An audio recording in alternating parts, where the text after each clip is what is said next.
Olá, boa noite. Como vai? Vai bem? Está no ar pela TV Pantanal, canal 22, emissora do Grupo Gazeta de Comunicação, programa Opinião. O programa Opinião começa nesse instante e vai até às 8h30, sempre, de segunda a sexta, você tem aqui o nosso programa Opinião ao vivo. Já há quase 5 anos a gente está aqui com muita satisfação, né? Sempre trazendo uma boa entrevista para agregar valor em termos de informações ao seu dia, ao seu final de dia. Hoje, por exemplo, está a postos aqui, pediatra, doutora Lúcia Helena. Ela já veio aqui várias vezes, mas naquela ocasião, nas ocasiões que ela veio, era como presidente do Conselho Regional de Medicina. Agora está na condição de secretária municipal de saúde de Cuiabá. E tem muito assunto para a gente conversar com a doutora Lúcia Helena Barbosa Sampaio, está a postos conosco aqui. E então fique atento aí, se tiver alguma dúvida, alguma pergunta, alguma sugestão, enfim, interaja conosco. 99932-2529 é o WhatsApp aqui do programa Opinião, está aí, ó, no rodapé para você interagir com a gente. Professor Lourenberg Alves, como vai? Vai bem? Boa noite. Muito bem, Paulo. Boa noite, Paulo Coelho, e um grande abraço, mas um grande abraço mesmo a todos os nossos telespectadores, a razão maior do nosso programa. Verdade. A você que acompanha a gente aí pelo canal 22, obviamente, e também pela internet, rapaz. Olha, no www.gazetadigital.com.br e pela página no Facebook, ao vivo para todo mundo. Obrigado, viu, pelo carinho da sua companhia. Doutora Lúcia Helena, muito bom tê-la aqui. Obrigado por aceitar o nosso convite, viu? Mais uma vez, dessa vez pela primeira vez como secretária de saúde aqui de Cuiabá. Imagino que tem um bocado de bronca vindo pela frente aí, mas é assim que funciona, não é? Eu já quero perguntar um assunto que tem preocupado muito pais, mães, a população como um todo, é esse aumento da dengue. Olha só, tem casos, em nível nacional, já atingiu mais de 6 milhões de casos, não é? E aí, nos estados e nas cidades obviamente, como Cuiabá, por exemplo, imagino que não seja diferente, mas eu queria que você atualizasse nossa audiência, o nosso telespectador, sobre como que está, nesse início de trabalho, à frente da prefeitura, essa questão dengue, chikungunya, enfim, e como vocês já estão planejando estratégias para combater esse mal. Boa noite, bom tê-lo aqui e boa sorte nessa pasta aí, difícil, importantíssimo. Obrigado, Paulo. Olá, Lourenberg, bom estar aqui novamente, né? Já sou cliente da casa. Já. Então, todo ano a gente tem nossas epidemias de dengue, né? Chikungunya, Zika vírus, que são transmitidas pelo mesmo vetor. E, infelizmente, nesse ano nós temos uma situação muito difícil, porque a nossa vigilância sanitária e epidemiológica está muito sucateada. A condição dos veículos, né, que deveriam fazer borrifamento de veneno para matar os mosquitos, não estão conseguindo sair da vigilância. Então, estamos tendo que nos virar e emergencialmente fazer algumas medidas para colocar eles para funcionar, para ver se a gente diminui o número de casos. A população pode nos ajudar muito, né, fazendo a sua parte, que a gente já conhece. Como assim? Vamos citar exemplos. Como que as pessoas que estão assistindo podem colaborar? Ou seja, isso que ela falou, fazer a sua parte significa o quê?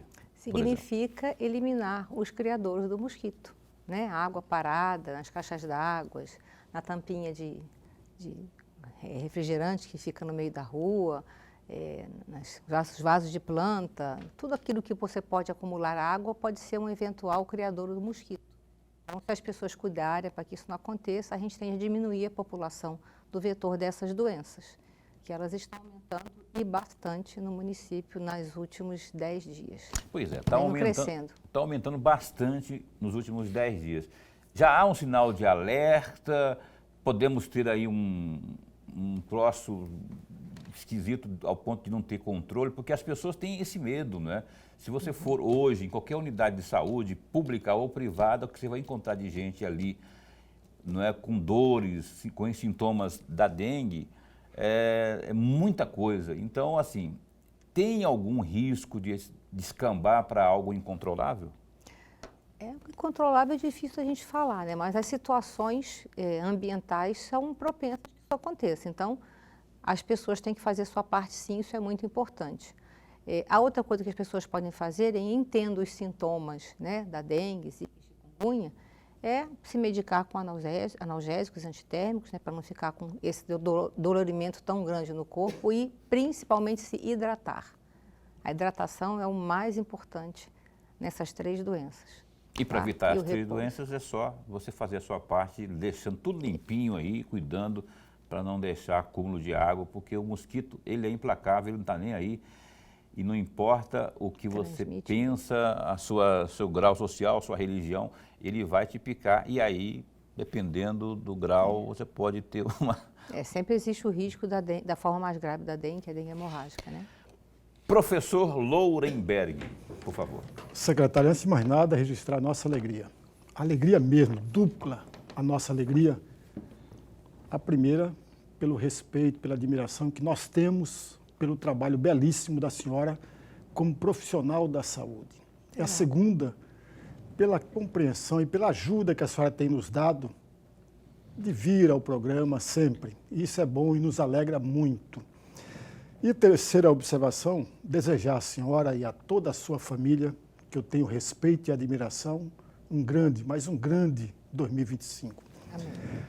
Secretária, eu deveria fazer perguntas, ou todas as minhas perguntas, concernente à pasta que a senhora hoje comanda. Porém, o ponto de vista ético e de consciência, não pegaria bem para mim trazer todas as questões que a senhora recebeu dentro da secretaria por pouco tempo que a senhora está à frente dela. A senhora assumiu no dia 1º, porque dia 1º a senhora não trabalhou de fato, assumiu a pasta, e agora a senhora está começando a familiarizar com um monte de problemas. Me perdoe, não farei as perguntas a respeito da pasta que a senhora assumiu. Mas esperamos mesmo que outras vezes a senhora possa vir para que eu venha a repetir as perguntas que eu deveria fazer agora. Ok. Eu dividi 4 temas aqui que eu gostaria muito de ouvi-la a respeito. Dois temas a respeito de fatos que ocorreram em Cuiabá, em especial, que eu gostaria muito de ouvir a senhora, e 2 do ponto de vista da lei orgânica do município, que a senhora também conhece muitíssimo bem, até porque chefiou o Conselho Federal de Medicina no Estado. Regional, né? É regional. E aí eu tenho o primeiro artigo, que eu vou pedir para a senhora uma reflexão, não no ponto de vista jurídico, eu sei que a parte jurídica a senhora não entende, mas a questão da medicina, sobre tudo isso. O artigo 166 da Lei Orgânica do Município de Cuiabá. Nesse artigo 166, diz o seguinte, eu vou ler os 2 pontos que eu gostaria da reflexão da senhora. O SUS será regido pelos seguintes princípios fundamentais. Eu destaquei apenas o item 1 e o item 7. Os outros eu não vou pedir para a senhora comentar para nós. O item 1, comando único normativo, gerencial e administrativo exercido pela Secretaria Municipal de Saúde em articulação com a Secretaria do Estado de Mato Grosso. E um segundo item, que é o item 7, diz o seguinte, garantia do direito à autorregulação da fertilidade, como livre decisão do homem, da mulher ou do casal, tanto para exercer a procriação como para evitá-la, provendo os meios educacionais, científicos e assistenciais. Gostaria muito de ouvi-la, até para explorar no bom sentido, a sua sabedoria, o seu conhecimento. Sobretudo, a senhora é uma pediatra, está muito próximo de tudo isso aqui. O que eu poderia comentar sobre esses 2 pontos especificamente? Nessa atual gestão, nós temos uma interlocução que eu considero muito boa com a gestão estadual, né? Inclusive temos pessoas dentro da nossa gestão que participaram do momento de intervenção, fazem parte hoje da nossa gestão. Então eu considero essa interlocução bastante promissora. Eu acho que teremos muitas coisas a fazer juntos, até porque Cuiabá atende uma quantidade bastante razoável, muitos pacientes que vêm do interior do estado. Então eu acho que essa interlocução está muito boa. O segundo item que você trata é com relação a controle de natalidade, né? E que eu acho que tem uma coisa que deve estar acontecendo de maneira bem eficiente, porque o nosso índice de natalidade vem caindo devagarzinho, mas vem caindo mesmo. Eu considero isso um direito da pessoa, né? Cada um, eu acho que deve administrar a própria vida da melhor forma possível e criar as condições ideais, quando julgar ideais, para ter seus filhos. Eu acho isso positivo, mas isso deve ser feito de maneira consciente, não colocando em risco a vida das pessoas. Existem situações específicas onde há contraindicação de alguns métodos contraceptivos. Então, essa orientação, essa educação, ela deve e pode ser feita pelo médico, pela enfermeira, nas unidades de saúde, que é um dos pontos que a gente tanto falou na nossa campanha, né? Eu participei ativamente da campanha do Abílio, por acreditar nas propostas que ele tinha para Cuiabá. Esse foi um dos pontos, a gente utilizar a educação como uma ferramenta de promoção de saúde. E isso a gente pretende fazer. Obviamente, com 7 dias de gestão, a nossa interlocução com a pasta da educação durante durante a transição e durante a campanha foi muito boa. A gente tem muitas pautas para executar juntas e pretendemos fazer isso durante esse ano, assim que a gente conseguir baixar a poeira. O que você chama de baixar a poeira? Baixar a poeira é tomar ciência de tudo que está acontecendo ali, porque teve a transição, não foi suficiente, foi só para fazer os ajustes, né, de como se daria o início. E quando a senhora fala baixar a poeira, a senhora está falando de quanto tempo, mais ou menos assim, para ter o raio de ação e o norte sobre os próximos passos, mais efetivos, mais assertivos? Paulo, o norte a gente sabe aonde quer chegar, né? Uhum. Mas é uma esfera muito grande de coisas a serem feitas para a gente alcançar aquilo que a gente prometeu durante a campanha. Então, a primeira coisa a fazer, como eu já falei aqui outras vezes, é ter um diagnóstico. Uhum. Isso a gente tem levantado pontualmente em cada unidade de saúde, tentando garantir uma melhor forma de atendimento, equipando, enfim, dentro das nossas possibilidades financeiras, que são as piores possíveis. Mas ainda assim, tentando fazer diagnóstico e equipando as unidades, tanto as unidades básicas de saúde, quanto as UPAs e os hospitais que nos atendem, que são conveniados. A empresa Cuiabana de Saúde, que é a empresa que gerencia, que gerencia o HMC e o Hospital São Benedito, ela será trazida para dentro da secretaria para que a gente possa gerenciar melhor os hospitais. Então, vai ficar tudo sobre a égide da Secretaria Municipal de Saúde. Os 2 hospitais, mais as UPAs, o pronto-socorro velho, né, e as unidades básicas de saúde. Então, a gente vai ser uma coisa só. Essa separação vai deixar de existir. Vai eliminar a chamada empresa, como havia a empresa Cuiabana, então não vai ter vai ser tudo centralizado ali na secretaria. Isso, a gente não tem como liquidar a empresa inicialmente, porque ela tem um passivo muito grande, um grande número de funcionários, enfim. É uma coisa complexa você liquidar uma empresa de administração indireta como a empresa Cuiabana, mas esse objetivo é algo a ser alcançado. Então, a gente está não medindo esforços para isso. Eu penso um pouco diferente do Lorenberg, no sentido de que, apesar de a senhora estar começando agora, a gestão está começando agora, mas existe, se não pode falar efetivamente do que fazer, não é? E não conhecer a realidade propriamente, como se conhece logo nos meses seguintes, depois de um certo caminho andado, mas a senhora já tem andado aí, que eu tenho visto com o Abílio propriamente, para tomar pé do que está sendo colocado à disposição à população hoje.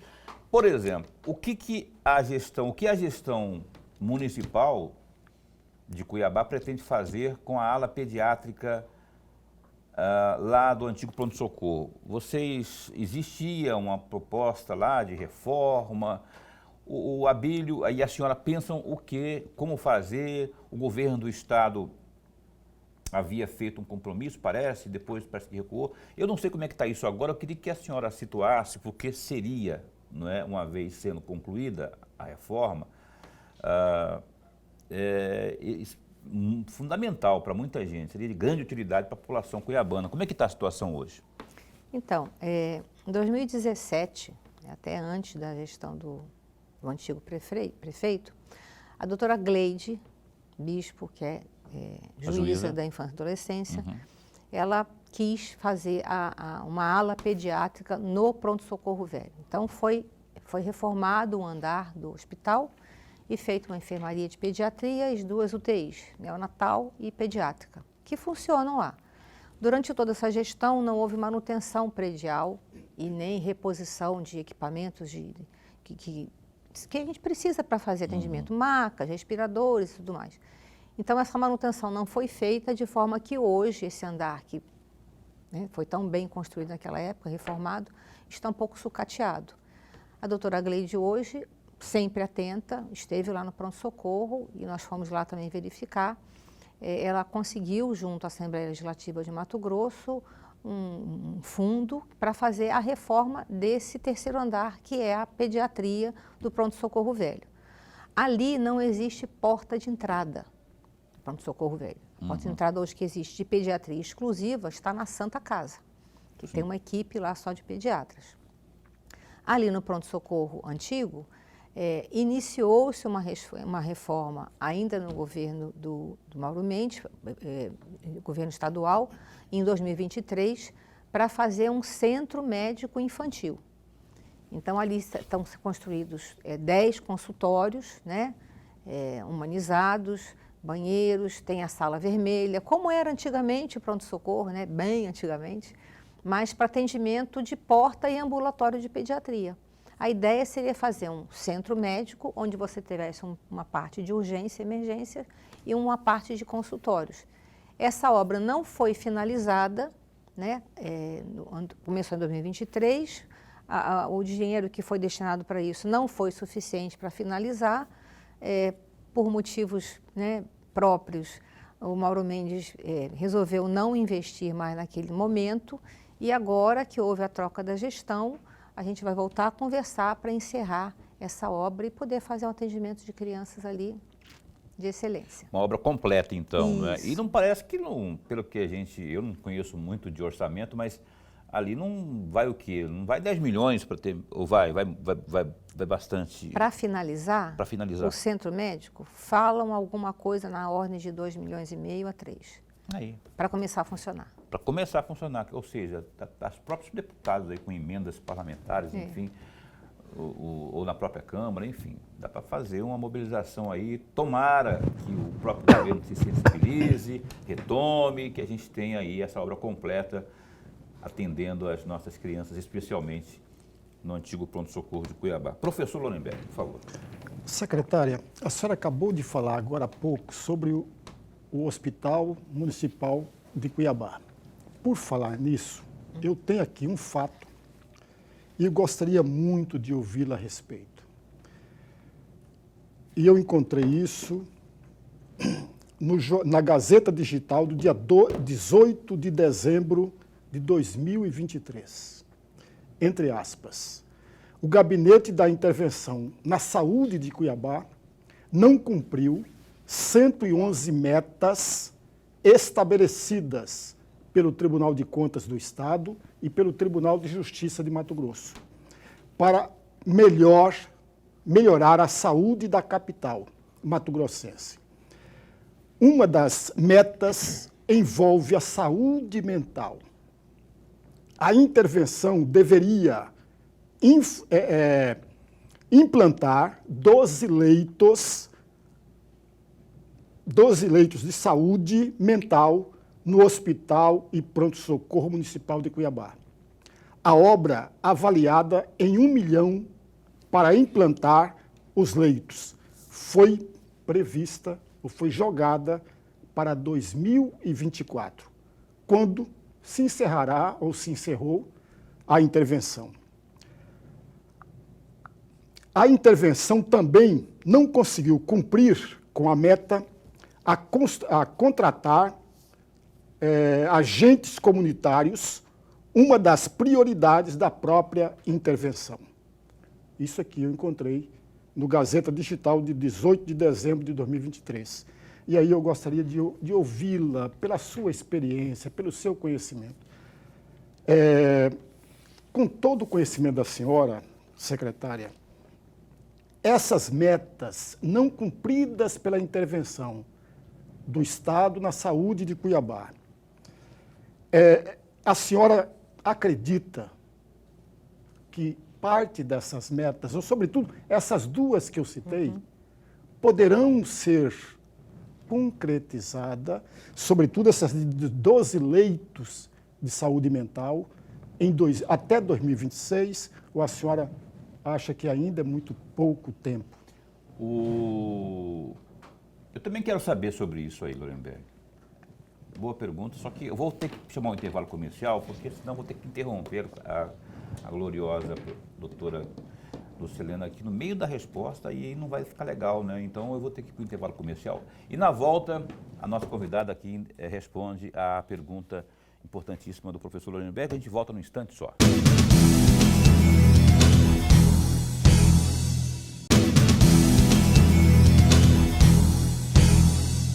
Pois bem, cá estamos de volta com o programa Opinião. Vamos ao Gazeta Digital. Dá um clique aí, ó, www.gazetadigital.com.br e se intere de tudo que está acontecendo aqui no Brasil, no mundo. Olha só, a Secretaria de Mobilidade Urbana, a CEMOB, notificou as empresas de transporte coletivo para que sejam regularizados os veículos e retirados de circulação todos aqueles com mais de 10 anos de fabricação. Atualmente, as empresas que atuam na prestação de serviços são a Caribus, Vepar, Rápido Cuiabá e também Integração, que operam o transporte público na cidade. A notificação vem após uma determinação do prefeito de Cuiabá, Abílio Brunini, e, de imediato, a CEMOB garantiu que, caso veículos irregulares sejam encontrados, eles poderão completar o trajeto com os passageiros, mas, ao chegar lá no ponto final, serão encaminhados para as garagens e retirados de circulação. Abre aspas, já autorizei os fiscais a agirem de forma firme. Nenhum ônibus com mais de 10 anos vai circular em Cuiabá. Está no contrato e as empresas sabem disso. Não vamos permitir que elas coloquem a população em risco ou diminuam a qualidade dos serviços. Vamos garantir que os passageiros completem suas viagens sem prejuízo, mas o veículo será multado e lacrado em seguida, afirmou o prefeito Abílio. Outra notícia do Gazeta Digital também, olha só. A Câmara Municipal de Cuiabá aprovou nesta segunda-feira, dia 6, durante sessão extraordinária, realizada no recesso parlamentar, uma resolução que altera, Lorenberg, o regimento interno da Casa. A sessão marcou o início da nova legislatura e foi conduzida pela presidente vereadora Paula Calil, do PL, estreando a mesa diretora composta exclusivamente por mulheres. Entre as alterações, os parlamentares aprovaram a criação de comissões específicas, como a de defesa dos direitos dos animais, direitos dos idosos e inovação, ciência e tecnologia. Além disso, foram incluídas competências detalhadas para as novas e antigas comissões, com foco em áreas como mobilidade urbana, regularização fundiária, segurança pública e direitos humanos. Dá um clique aí no GD, que é o Gazeta Digital, tem mais detalhes sobre essa informação, mudando as regras lá, não é, para que possam ter melhores condições de trabalho. O regimento, quando se muda, né, quando se muda essa importante regra, né, tem o caderninho, a caderneta das regras, não é, se tem aí mais flexibilidade para trabalhar, né, porque até então estava tudo engessado. O que você acha dessas mudanças lá, essas alterações, para que os parlamentares possam colocar em prática aí o trabalho de atuação? Paulo e amigo telespectador, veja, se não me falha a memória, tem mais de 15 anos que o regimento não foi mexido. Outras vezes que o regimento veio a ser mexido, foi coisa muito pontual, que não alterou a movimentação dentro da Câmara Cuiabana. O regimento, para o amigo telespectador que não é familiarizado, o regimento é o que norteia, o que comanda toda a movimentação interna. Agora é preciso quais são os itens que o conjunto de 27 vereadores querem mexer. A meu juízo, existem itens desnecessários. Por exemplo? Tempo de falar do parlamentar de 6 para 10, para 12. Isso é algo desnecessário. Quem fala bem com 6 minutos, falaria bem com 3, com 10. Alterar isso. O que deve ser mexido, a meu juízo, muito particular, é retirar o presidencialismo na Câmara Cuiabana e dar uma flexibilidade, por exemplo, para o primeiro secretário gerir ou gestar ou administrar a verba na Câmara Cuiabana. Essa é uma grande mudança e a única, a meu juízo, importante. Tal como já ocorre na Assembleia Legislativa. Na Assembleia Legislativa. Né? Tem um ordenador de despesa com o primeiro secretário. Exatamente. Lá. Você permite isso dentro da mesa diretora, o que é fantástico. Agora, eu só concordo, Lorenberg, com essas mudanças aí, porque eu acho de extrema importância dar essa atenção especial aí para os idosos, os direitos dos idosos e dos animais, né? Uhum. Eu acho que acertou, né, o colegiado lá da Câmara nesse sentido. Precisamos ter um trabalho mais focado, né, nos direitos dos idosos e dos animais. Aliás, eu vi outro dia o Abílio, o prefeito Abílio, falando lá no Tribunal de Contas, porque existe uma decisão de se criar aqui um centro de idosos aqui, atrás do fórum ali, atrás do Hospital do Câncer, que vai ser uma maravilha. Já tem até verba para isso, que é uma emenda parlamentar da falecida deputada Amália Barros. Já tem a área que já foi doada, do governo para o Tribunal de Contas, o Tribunal de Contas doou para essa FLPI, coisa assim. É uma sigla que vai atender aos idosos aqui no município de Cuiabá e outros, segundo o Dr. Perry, Orlando Perry, que está à frente desse projeto, inclusive, né, outros municípios serão contemplados também, que a ideia é expandir, dando essa atenção merecida aos nossos idosos. O Lorenberg deixou uma pergunta feita no bloco passado. A senhora lembra estamos entrevistando aqui a doutora Lúcia Helena, secretária municipal de saúde. Lorenberg perguntou e eu queria que a senhora só lembre os temas aí, sim? A questão dos 12 leitos de saúde mental, que a intervenção não cumpriu. Exatamente. E a outra questão dos agentes comunitários de saúde. Por favor. Então, a intervenção foi um período assim bem difícil, né, na saúde de Cuiabá, porque eles tinham um momento para começar e para terminar. E tinham que priorizar aquilo que estava mais, né, pujante na população, na saúde. A parte de saúde mental realmente requer não só a alocação dos leitos, mas também todo um treinamento para você abordar e acolher esse paciente. Eu acredito que por conta disso eles tiveram que escolher deixar de fazer algumas coisas pelo tempo que eles puderam ficar na intervenção.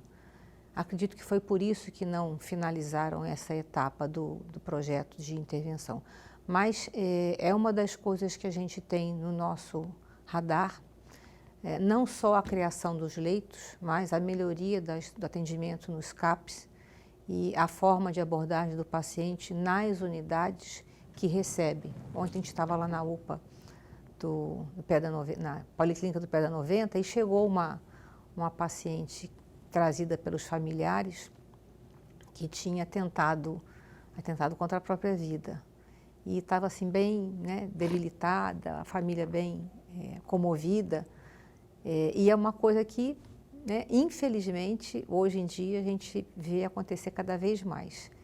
Então, não só a criação de leitos para acolhimento desses pacientes, mas também criar uma rede de atendimento que vai envolver tanto os CAPs quanto os EMUTs, né, onde vai ter atendimento multidisciplinar com psicólogo, nutricionista, fisioterapeuta e toda a abordagem que a gente pode fazer do paciente com problemas de ordem mental. Com relação aos agentes sanitários de saúde, nós estamos muito aquém de atingir aquilo que nós precisamos para a população cuiabana, mas muito mesmo. Precisamos de muitos agentes ainda e treiná-los para fazer o papel, porque é através deles que as pessoas entram no sistema de saúde. São eles que fazem o cadastramento nas unidades básicas de saúde e colocam esse paciente dentro do sistema. Então, houve um decréscimo significativo no número de agentes durante o ano de 2024, cerca de 300 a 400 agentes deixaram de existir por N motivos, né? Muitas são pessoas idosas, que são da própria comunidade. Então, a gente vai ter que fazer esse levantamento, redistribuir os que existem nos lugares que existe maior demanda e fazer a contratação mesmo, porque é necessário. Quando a senhora fala muito aquém, vamos quantificar isso. Por exemplo, para atender satisfatoriamente hoje, haveria que se ter uma contratação de quantos, por exemplo? De 300 a 400. Então, exatamente hoje existem quantos? Em torno de 800, mais ou menos. Essa contratação se daria de que forma? Porque eu imaginei, quando começou a se falar nesse assunto aqui, imaginei que fosse por meio de concurso, mas parece que não é via concurso. Não, emergencialmente a gente pode fazer processo seletivo simplificado. Mas o ideal é que haja um concurso público, sim. A gente tem isso também no radar, mas não sabemos quando será possível, porque concurso pode não parecer, mas não é uma coisa barata. Você tem que saber também o que você vai colocar no concurso, porque a gente também não pode extrapolar a lei de responsabilidade fiscal. Então, todas essas coisas têm que ser, né, ponderadas para a gente fazer o concurso. E eu descobri um negócio, Lorenberg, que muitas pessoas nem imaginam que os agentes de saúde, Cuiabá, Vargem Grande, qualquer município, são fundamentais, sabe aonde? Na área da segurança pública também, no combate à violência doméstica. Que eles têm o contato muito, muito direto com o seio familiar. Eles entram, né, eles vão ali e às vezes, ao perceber, eles são perspicazes, né, ao perceber algo errado, um hematoma, uma mulher muito nervosa, alguma coisa, eles acabam tendo o papel de psicólogo ali, acabam extraindo muita coisa e às vezes até salvando pessoas, né? Essa proximidade com o núcleo familiar é muito importante e é o papel do agente de saúde comunitária mesmo. E eles têm esse feeling, né, de identificar quando essa dinâmica não está muito boa e às vezes reporta ao médico. Doutora, a senhora falou agora há pouco, estávamos falando, acho que da vigilância sanitária, onde há, segundo a senhora, sucateamento, né, da parte da estrutura, dos veículos, por exemplo. Como resolver isso aí? Você falou da forma emergencial, ok, mas não vamos ficar no paliativo o tempo todo, né? Tem no radar aí como linha de investimento, ou seja, compra de mais veículos, também contratação de mais pessoal, enfim, como é que está essa? Porque todo ano vai ter essas emergências, né? E aí entra o papel desses agentes. São doenças sazonais, né? Começa o período da chuva, começam as doenças, as arboviroses. Emergencialmente, o que a gente pode fazer é locação de veículos para fazer o fumacê, né? Como o pessoal conhece. Porque os que estão lá hoje, né, não estão em condições de circular. Também a distribuição de vacinas está algo comprometida, porque os veículos não estão, o número de veículos não é suficiente para atender toda a demanda, deve ficar algum comprometimento. Mas como a gente já fez esse diagnóstico, o que a gente tem que fazer agora é colocar os veículos que são necessários na forma de locação, até que a gente possa adquirir novos veículos. Esses que estão na vigilância são dos poucos veículos que são de propriedade da prefeitura. A distribuição de vacina está comprometida? Não, eu não diria comprometida, mas a gente vai ter dificuldade, vai ter que rodar mais com pouco de veículo que tem. Mas tem que distribuir, não pode faltar não. Porque é fundamental, não pode faltar, né? não. Lorenberg, por favor. Se ela não for longa, se ela for mais longa, porque aí eu preciso deixar para o outro bloco. O Lorenberg não tem negócio, ele não é bom de negociar com ele, não. Deixa para o próximo, então. Deixa para o próximo, então. O Boca, quanto tempo que eu tenho nesse bloco ainda aí? Para eu fazer uma pergunta aqui. Tem 2 minutos aqui no meu cálculo. Dá para colocar aí, depois ela comenta no próximo bloco, esse vídeo que nós temos aí, porque assim, parece que teve também tem uma decisão, já é do próprio Abílio, né, de mexer no atendimento, para melhorar, obviamente, não é, sobre a classificação lá nas unidades básicas de saúde. E eu queria saber, mas eu quero mostrar primeiro o vídeo, depois eu quero pegar aqui a opinião, pedir a opinião aqui da doutora Lúcia Helena. Obviamente, essa opinião vai ficar para o próximo bloco, mas o vídeo dá para ser colocado agora, por favor, Boca. Prefeito Abílio Brunini, secretária de Saúde de Cuiabá, doutora Lúcia Helena. Prefeito, o senhor fez vistorias tanto na Policlínica do Pedra 90 quanto aqui na UPA Sul, conhecida como a UPA do Pascoal Ramos. O que o senhor encontrou aqui nessas unidades de saúde? Olha, principalmente que a classificação verde, que é uma demanda que poderia estar sendo atendida na unidade básica de saúde, está superlotando as policlínicas e UPA. No caso da Policlínica do Pedra, a UPA do Pascoal Ramos, a UPA do Morado do Ouro, a UPA do Verdão e a UPA do Leblon. Isso justifica a portaria que a gente apresentou no dia de hoje, que obriga que toda unidade básica, unidade de primária, atenda a classificação verde, azul e demanda espontânea. Se eles identificarem uma classificação amarela e vermelha, encaminhar para as UPAs. Isso não inibe as UPAs de fazer atendimento, tá? Não inibe as UPAs de fazer atendimento. As UPAs têm que atender classificação verde, azul e todas as classificações. O que a gente está dizendo é que todas as unidades básicas, a partir de agora, têm a obrigação de atender paciente de demanda espontânea livre de agendamento. E o paciente com agendamento continua sendo agendado para continuar tendo o seu atendimento. A maioria dos pacientes aqui que a gente estava atendendo... Classificação verde. Dor de cabeça, coisas pouco urgentes. Esses quadros, até a dengue, que está tendo uma crise de dengue, pode também estar sendo atendido no posto de saúde. Casos leves podem ser atendidos na unidade básica de saúde. Nós vamos fazer essa rotina direto, hein? Direto. Então, o pessoal dos postos de saúde, das UPAs, fica atento, que qualquer hora eu posso chegar.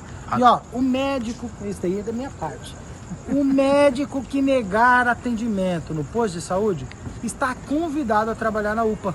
Então, nós vamos colocar você na UPA para você saber qual que é a realidade da UPA e vamos colocar os bons médicos das UPA nos postos de saúde. Vamos ver se isso funciona. Prefeito, Tá rapidamente, além desse tipo de reclamação, da questão da demora, o que o senhor notou que está faltando nessas unidades? Cadeira de roda, falta copo descartável, maca, papel higiênico, uma série de problemas de infraestrutura que nós vamos organizar agora para poder reabastecer.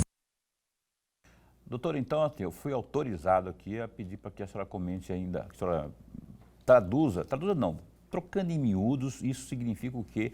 Essa visita, por exemplo, aí, e essa mudança que pretende fazer a gestão, não é? Nessa questão da classificação, do atendimento e esse comprometimento aí pessoal do prefeito Abílio. Agora ou no próximo? Pode ser agora. A gente não... Eu tenho que contextualizar.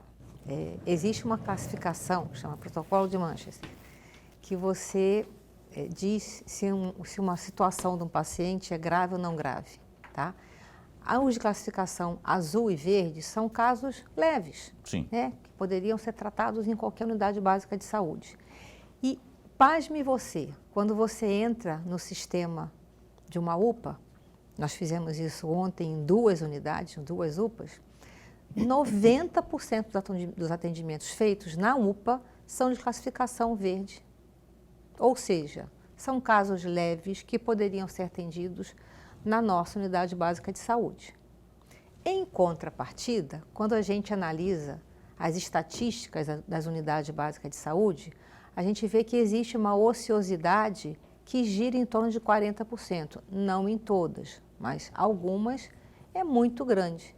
Então, por que não tirar essas pessoas que estão amontoadas na UPA e levá-las para serem atendidas na unidade básica de saúde? Não vamos deixar de fazer os programas que têm que ser feitos lá, de hipertensão, de diabetes, hanseníase, tuberculose. Isso não vai deixar de acontecer. Os agendamentos não serão comprometidos? Isso, não serão comprometidos. Mas todos os dias, todos os períodos, você consegue atender mais 3, 4 pacientes em cada período, você atendeu mais 8 pacientes. No final de uma semana são 40. Então, por que não fazer isso? É um atendimento rápido, não é um atendimento, né, aquele que a gente pesa, na minha área de pediatria. Não é um atendimento de puericultura, é um atendimento da urgência, como é feito na UPA, só que vai ser feito na unidade básica de saúde. É só isso, não vamos comprometer nenhum funcionamento de nenhuma unidade básica de saúde. Vamos só ocupar essa ociosidade que hoje existe. Okay. Simples assim. O Opinião vai para o intervalo comercial e volta num instante só.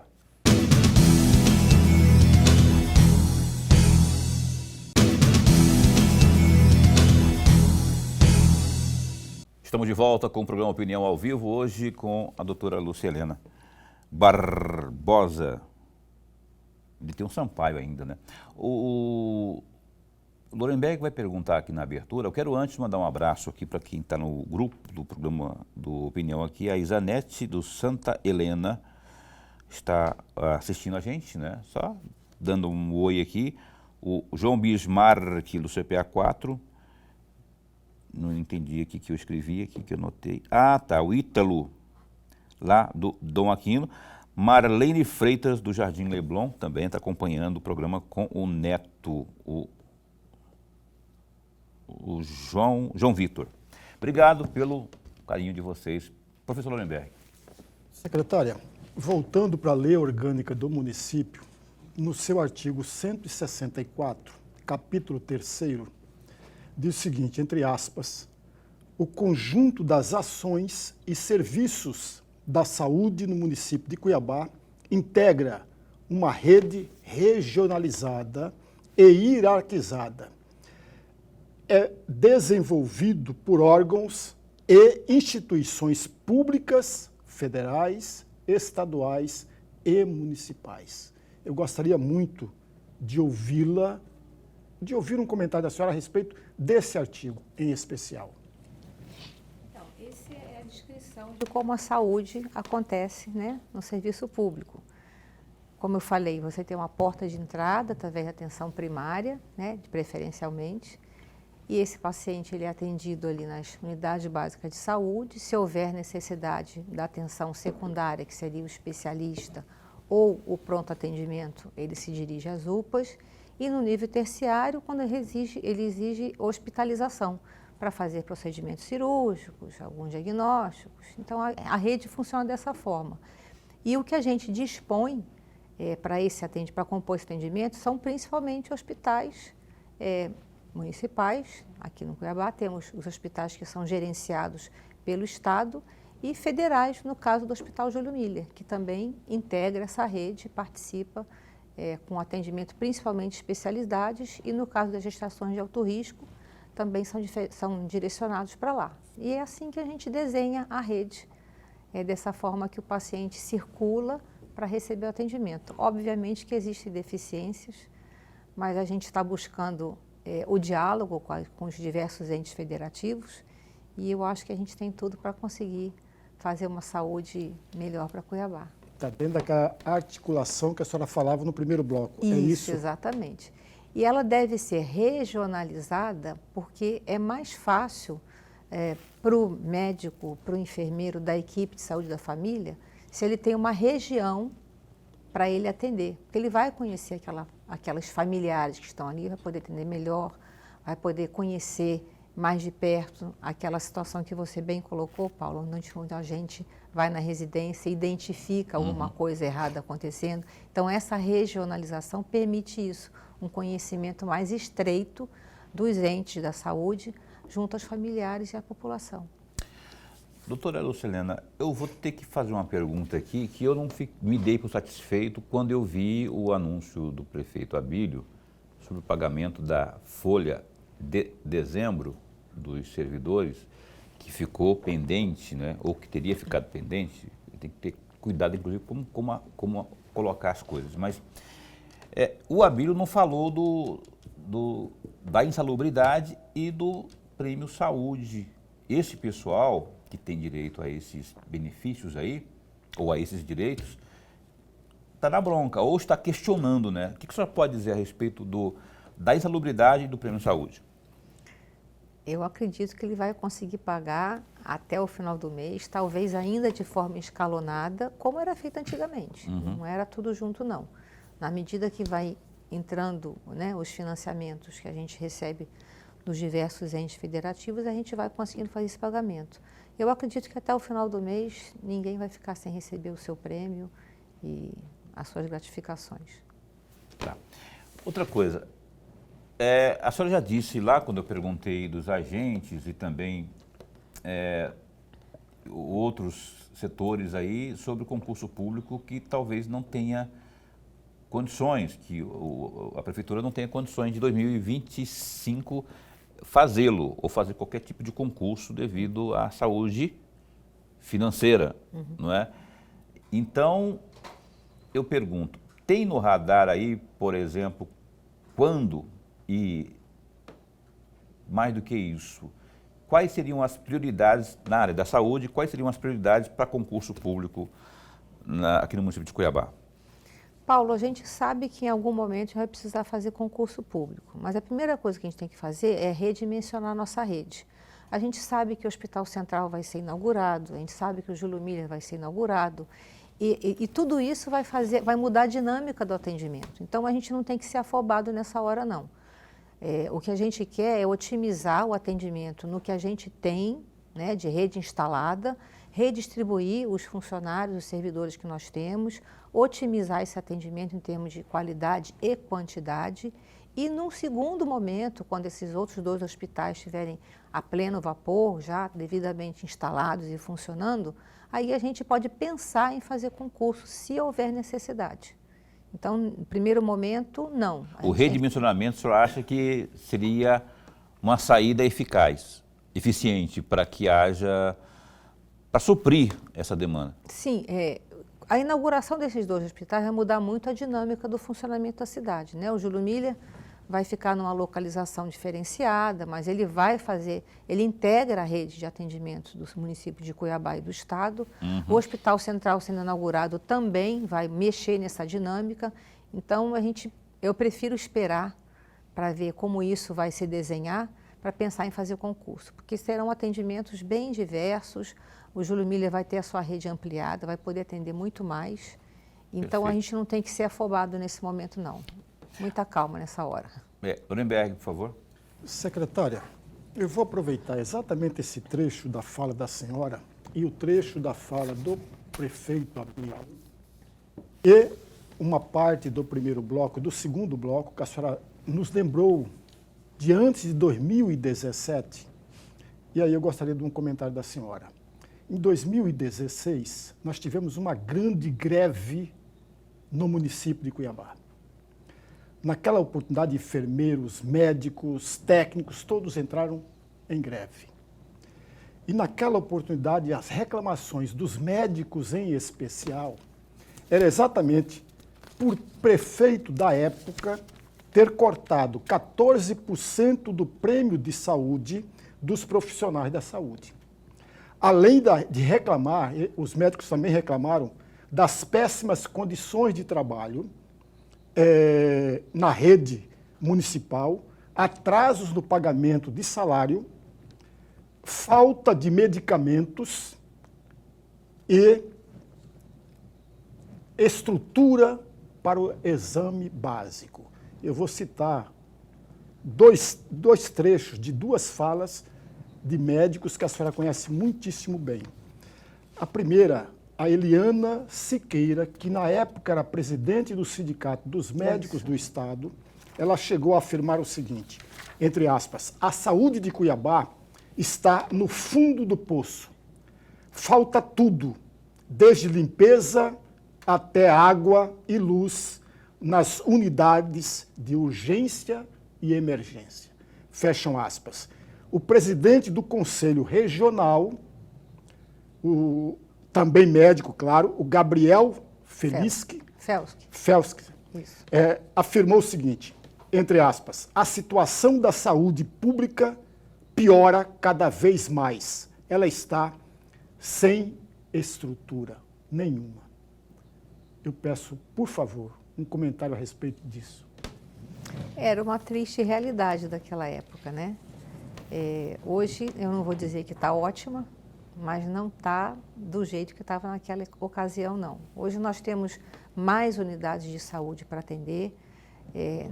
Elas não estão assim do jeito que eu gostaria que elas estivessem, mas ficarão do jeito que eu pretendo que elas fiquem, com os insumos, os medicamentos, o corpo da enfermagem, os médicos, dando assistência que a população precisa na quantidade necessária, de modo as pessoas não ficarem desassistidas.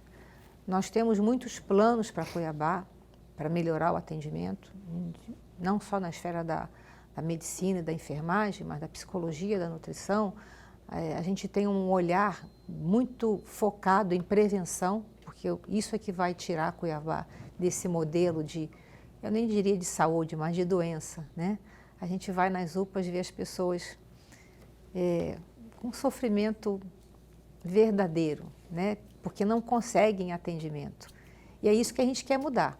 Então, eu tenho certeza que a situação de hoje não é a mesma de 2016 e o que a gente pretende é não permitir que aquelas condições tão adversas retornem à saúde de Cuiabá. E a gente sabe como fazer isso, né? Em todos os níveis, primário, secundário, terciário, e vamos chegar lá. Ok, eu tenho que encerrar o programa aqui. Tem uma mensagem que chegou, uma pergunta que chegou aqui, Caroline, eu não sei onde que você colocou, mas, enfim, eu queria só achar aqui, que a gloriosa Caroline mandou aqui. Está no WhatsApp? Eu não estou te ouvindo, Caroline, então... ela mandou aqui, aí sim... bem rapidinho, que a gente tem que encerrar o programa aqui, em 2 minutos. Boa noite, a minha mãe foi na unidade básica de saúde do Despraiado, sem agendar, e foi informada que não tem documento por parte da prefeitura, conforme disse o prefeito Abílio, diz na TV, para atender sem agendar. Essa que é a posição dela. Eu queria que você desse Eu quero informar que não depende do documento do prefeito Abílio. Isso está previsto naquilo que preconiza o atendimento da unidade básica de saúde. Talvez a complicação tenha sido com relação à falta de documento da pessoa. Não entendi bem a pergunta, mas a ideia é que as pessoas que procurem as unidades básicas de saúde sejam atendidas sim, triadas, classificadas. Se houver possibilidade de atendimento na unidade básica, a pessoa é atendida. Se for identificado um caso de urgência ou de emergência, encaminhar para as UPAs para o atendimento, que deve ser feito lá. Mas é isso mesmo, só interpretou da forma correta. Pelo menos é o que está escrito aqui, não é? Eu li da forma que chegou aqui. Mas é isso. Caríssima doutora Lucielena, muito obrigado, secretária municipal de saúde, obrigado por ter vindo aqui falar, não comigo e nem com o Lorenberg, mas especialmente com o nosso telespectador, que essa seja a primeira de uma série de outras tantas vezes, não é? Porque este programa está a postos para bem informar e o anseio da população, felizmente ou infelizmente, é por providências na saúde pública. Sim. Eu sei que a senhora tem competência no trabalho que a senhora já desempenhou aí no conselho, na sua profissão como pediatra, enfim.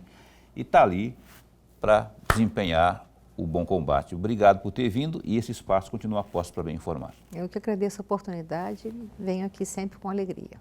Obrigado, viu? Um abraço para a sua assessoria toda lá. Quem está ali é o Bradock, que está acompanhando, né? Um beijo para minha queridíssima Ana Carla Costa também. Enfim, e boa sorte para vocês aí nessa luta diária, que é para levar o melhor à população. Lorenberg, até amanhã. Até amanhã. Amanhã a gente entrevista aqui a secretária de Estado de Assistência Social, Graziele Bugalho. A gente se encontra às 19h30 ao vivo com mais um programa Opinião. Até lá, se cuida, fica bem, fica com Deus também.